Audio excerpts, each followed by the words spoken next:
everyone. It's Tracy Lewin. And Merv Smith. How are you doing, Trace? Fantastic, thanks, Merv. Another week of Women in Bitcoin. It's quite amazing, you know, that we actually over the 6-month mark, which just absolutely floors me, because, you know, in the beginning you just don't know how you're ever going to get there. And yet we've been doing this for a while now, and yes. I've had some good responses. Yeah, and you know what? We are on our 29th video, and we're coming up. Next week is going to be our 30th video. And you know, at one stage we were just saying, okay, fine, how are we going to start? Well, we're just going to make a commitment and do this every single week and talk about Bitcoin, and that's exactly what's happened. You know, we started, and I think one of the things that are going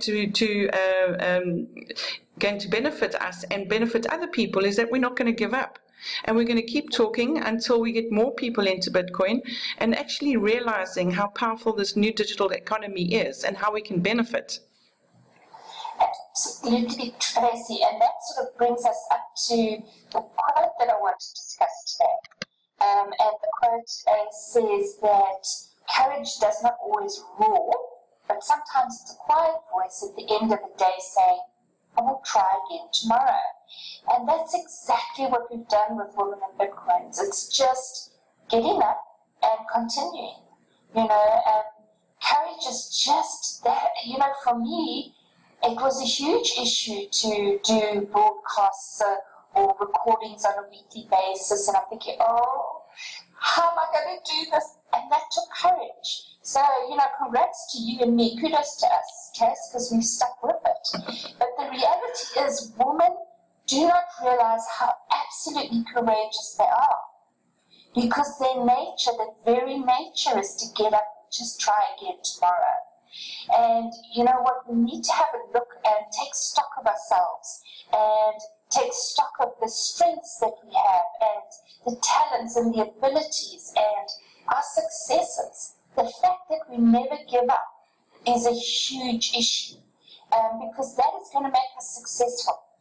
You know, what we do today in our day-to-day action gives us the success in the future. So just never give up. Just start on the journey that you want to get to and just never give up, you know, and just think, I will try again tomorrow. And that is being courageous. Well, that's excellent, Merv. And you know, not only try, do, because you need to do stuff to get to where you want to be. And yes, your journey may take a little turn here and a little turn there, but as long as you're learning every single day and as long as you're on that journey to where you want to get to, it's important. But as you say, you know, it's in our nature not to give up. It's in our nature to push forward always. And yeah, so definitely courage is key. Absolutely key. Sure is. Sure is. And today we are going to talk about what women want. In fact, I have to just tell you this. I got the suggestion from a man. Yeah, because men don't know what women want. I actually sometimes wonder whether women know what women want.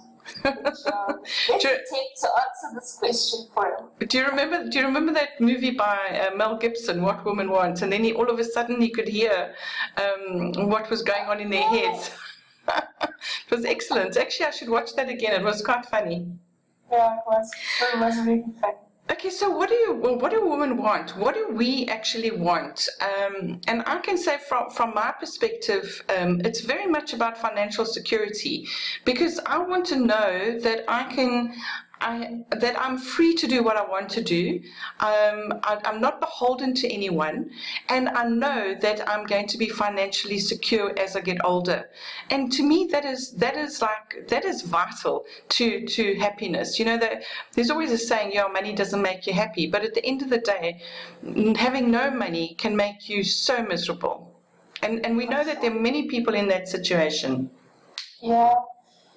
You know, Tracy, talking about that, my mom, in her old age, she didn't have medical aid or medical insurance or whatever people call it. And she had to go to the government hospital every time she got sick.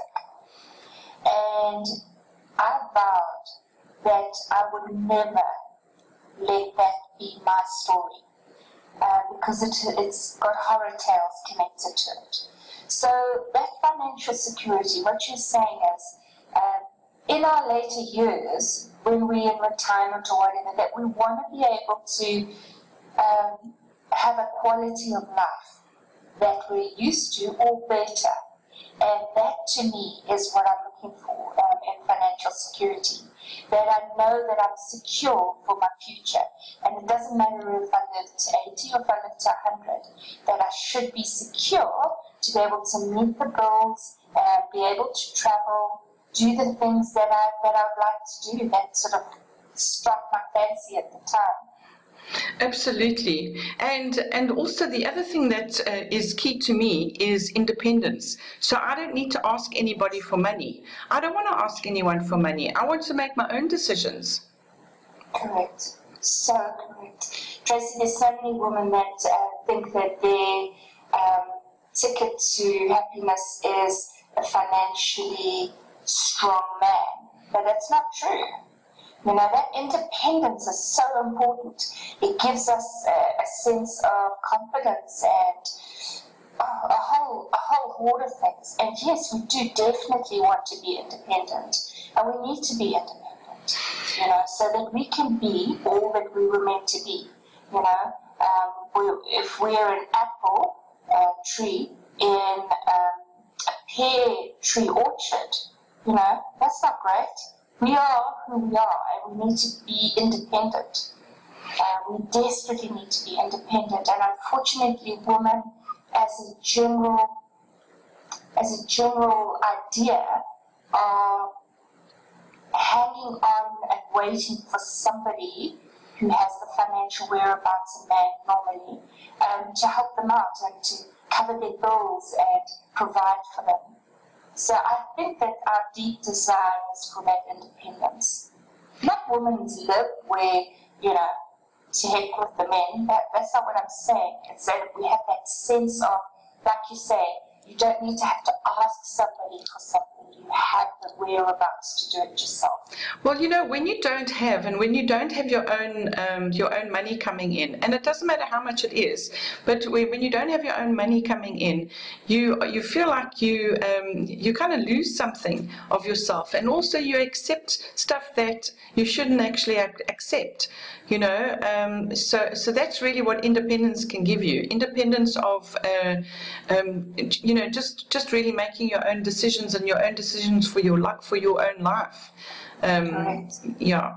So the other thing is that if you do have a family, and you know, not everybody's got children, but if you do have children, how wonderful is it to know that you are giving your children the best education that you can afford, the best home life, the best in what you can do for them. And not only that, when your children grow up, can have you actually provided for those children that they can actually choose to do whatever they want to do in terms of career or, you know, studying or something like that. So it's very important for me, and it was very important for me to make sure that my children could make those decisions, you know, and could do what they wanted to do. Yeah, that's just the nature of a woman. You're absolutely right there. And, you know, besides the family, so even if you don't have family, you know, if you don't have family, you still got, you know, somebody in your life. But it's also about leaving a legacy. And what are you building in terms of your wealth? And what are you creating to leave to your family, to leave a legacy? And you know, that is something that's very, very important to me. I'm really working very hard at the moment, trying to build something that's going to be really worth something. And I have a strong desire to leave a legacy for my family. What about you, Merv? Tracy, that's my driving force, to be absolutely honest. It's my why of why I do the stuff that I do, is to leave something, a legacy for my family, for my grandchildren, but also for, and this sounds sort of very idealistic, I suppose, but for the planet. You know, I really, really want to leave the place better than when I came. You know, and how do you do that? And so that's my driving force, actually, is to be able to leave a legacy that, you know, I heard somebody once say, you know, when your grandchildren mention, and your great-great-grandchildren mention your name, you know that you've left a legacy. And that's what I want. I want my great-great-grandchildren to say, hey, you know, my Grand Merv, she set this in motion, you know, and this is all because of her or whatever. So that people can benefit and that people could live a life that they deserve to live. You know, you often hear of people say, you know what, I'm going to break the cycle of poverty in my family.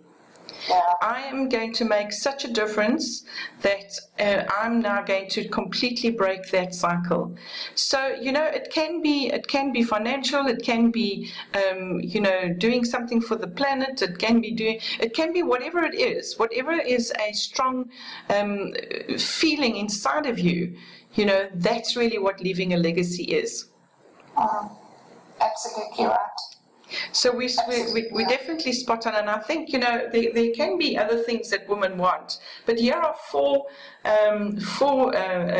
you know, different topics, and certainly I feel very important to me: financial security, independence, family ambitions, and leaving a legacy. Tracy, those truly are hugely important for me, and I think that they actually take up a whole lot of my thinking. My thinking goes towards that all the time. You know, not in a negative way, but in a positive way. How can I do better in any one of these areas? Ultimately, leaving a legacy.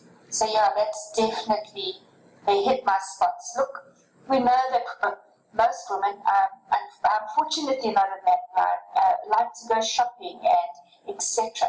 Well, how do you do that? How do you go shopping if you don't have financial security? How can you do that if you don't have independence? What happens if you have to ask permission, etc.? You know, what happens if you want to do that, but you know your kids are needing money for school or varsity or whatever? You know, how do you do that? So I think these are they sort of focus in and cover a multitude of what women want. So how do you actually get there? You need a plan, because if you don't have a plan, you can't focus. Correct. So and you know there's that saying, you know, where your focus goes, where your energy goes. No, what is the saying, Merv? Is it focus or energy? Where your focus is, where you go. Yes. Exactly, and that's exactly what you need. So you need a bit of a plan, and you need some energy. So, you know, as we are a Bitcoin chat show, let's talk about Bitcoin. How can Bitcoin actually tick these boxes for you? Firstly, financial security. Do you know that if you actually take your money and leave it in your bank account, or invest it in, let's say, we'll just put it into a savings account or some retirement annuity or something like that, what's going to happen, and what has been happening lately, is the returns that you get on that money is very, very low. Okay, so and because you've invested in something, let's say unlike property, because property is something that is definitely going to it definitely does appreciate over years. But if you just kind of put your money into, let's talk a savings account, whatever currency you are actually saving, that currency is devaluing, and Bitcoin has actually been not devaluing, it's been growing in value. I mean, we've seen enormous growth over the last couple of years, and it's really, really taking off. Absolutely, Tracy. Bitcoin for financial security, you know, we've been speaking a lot through the weeks of just continually putting a bit aside, employing your secret employee, making sure it works for you. What a Bitcoin cost a year ago to now in South African terms, 322% increase. If we took the rand depreciation, that's that's another story. So, you mean, you were talking about putting money in the bank or in your savings accounts or whatever. The reality is you lose. You lose not just by the inflation, the CPI, but you lose because of the depreciation of your currency. So you can't truly get financial security just in fiat currency. So Bitcoins, how does it tick our box? It absolutely ticks our box because of the scarcity, really, of Bitcoins. There's only 21 million ever going to be mined.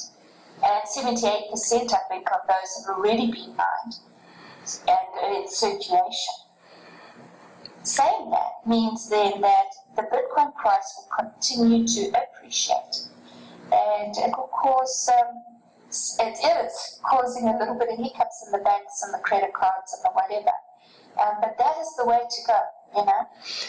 But also, you know, here's another point in terms of financial security. If somebody is, you know, is a migrant worker and they want to change, you know, they want to improve the lives of their family at home, they go overseas, they work, and then they send their money back in, you know, with either MoneyGram or Western Union, those type of remittance companies, what happens is that whatever they get to the family has got a chunk out of it because of costs, versus now Bitcoin that will actually get to that person that you're sending the money to with virtually, well, hardly any cost. So that they really do get the full amount of what you want to send them, and that will go a long way to alleviate poverty and really talk to the whole financial security of things. For sure, Tracy. I think that it's like 25% of Western Union that they're taking a cost. I'm not 100% certain on the cost, but it's a huge, huge chunk. So imagine if the person receiving the funds get 25% more. I mean, just think about us. If we got 25% more in our income on a monthly basis, how much more could we do? I would buy more Bitcoins, but how much more could we do? You know, it's phenomenal. So you're right. It would help in a big way. So there's a whole lot of things that would definitely help with financial security with Bitcoin, because it is an asset. It's the best performing asset that's out there at the moment, and will be for a long time. The scarcity of it means that the price is going to go up. There's increasingly consumer adoption. There is investor adoption. Governments are looking at the technologies around it. Big companies are getting involved. So it's really, and mainstream media is starting to talk about it in a big way. So it's definitely it's definitely the way to go, as far as certainly as far as we're concerned. Then independence. How can Bitcoin help you be independent? Firstly, you know, if you are saving some Bitcoin, you can do that. You know, and it doesn't have to be huge amounts of money. So if you have accounts somewhere, you can just keep stashing some spare money away, or you know, when you you know, if you do an extra job on the side, you know, do some saving like that. Make sure that you've got money for a rainy day, so that you're not tied to any one particular person just because they hold the purse strings. So I think Bitcoin can definitely help a lot of women in that respect. Well, also, Tracy, one of the nice things about Bitcoin is that you can be anonymous. Nobody knows who you are. Nobody knows how much you are, that you've got, etc. So it does make you independent, because you no longer have to be under the government or under whatever authorities there are, because the nature of Bitcoin is it's anonymous, number one. Number two, it is it's not reliant on a company or a state or a government or whatever. You know, it's cross borders. It just goes towards helping an individual have their independence. Yes, and that's exactly what we need. Like I said earlier, it does make you independence does help you to make the right decisions instead of making the wrong decisions because you feel as though you're in a corner and you can't move. So for me, Bitcoin, as you said, anonymous, nobody needs to know about it. But make sure that if something does happen to you, that there is a note somewhere, in a safe or whatever, with your private keys so that your beneficiaries can get to it. So do think about that. Then let's talk about family ambitions. How can Bitcoin help somebody who wants to go to university, wants to go on an overseas trip, wants to have a big flashy wedding? Bitcoin can definitely help because, you're saving. I mean, I have 3 grandchildren now, and the plan is to actually save a Bitcoin for each of them for their 21st birthday. And I know that on their 21st birthday, even if I'm not around, they can get a sizable chunk of money. I'm quite sure for one of these children, it's almost 21 years that he'll have to wait to get his present. But just imagine what's going to happen to the Bitcoin price in 20 years. So so there are, you can set yourself, you can say, you know what, next year I want to go overseas and I'm going to start saving. Start stashing your Bitcoin, so that you can go on that trip that you want to go on. Yeah, I think it also links in very nicely with leaving a legacy, because as you say, you can there's smart contracts now that go with Bitcoins, and I think that we're going to have something shortly that we can chat about shortly, like in the next 6 months or so. But the reality is, you can often when there's a will that's left, some of that stuff can get contested, there's state taxes, it's a nightmare. Where with Bitcoin, that's not necessarily an issue. So like you said, you can leave money, you can put your Bitcoins in, have it investing and accumulating some returns. When those children are at 21, they're going to be gobstopped with the amount of money that you've left, and whether we're here or not here, whether we moved on to the non-physical or not, the reality is we're going to leave a legacy for our children and for our children's children, And I was talking about helping the planet. Well, what happens if you have some Bitcoins put into some of these programs that are out there where they could use the returns or the accumulation of that return in a particular charity type issue? I mean, there's just so much that can happen with Bitcoin that I don't actually see the facilities in the fiat currency, simply because the fiat currency is depreciating, where leaving something in Bitcoin is going to be huge in the future. Most definitely, and Bitcoin has really just started. I mean, even though the first paper went out at the end of October 2008, was seen on the 1st of November by some techie guys, and it really started in 2009. But the fact of the matter is, it is still it's really, really, we're right at the beginning of this. Yes, the Bitcoin price is over $600 currently, and yes, we would have liked to have bought Bitcoin when it cost $10, but we didn't. So we bought now, and better rather to buy now at $600 than to buy next year when it's $1,200 or whatever it is. Correct. So make that decision now, and which leads us to this. Don't settle for stuff in your life, just be better, and make better decisions, and start by thinking about what you want and what you want as a woman, or if you are a guy watching this, it's also fine. Think about what you want as a man, and I bet you anything it's kind of ticking those same boxes. So everybody wants to have financial security, independence, realize your ambitions and your dreams and leave a legacy. So it depends on how strong you have it inside of you to drive to get to those. But don't settle. Be better. No, don't settle. Remember, just take that courage.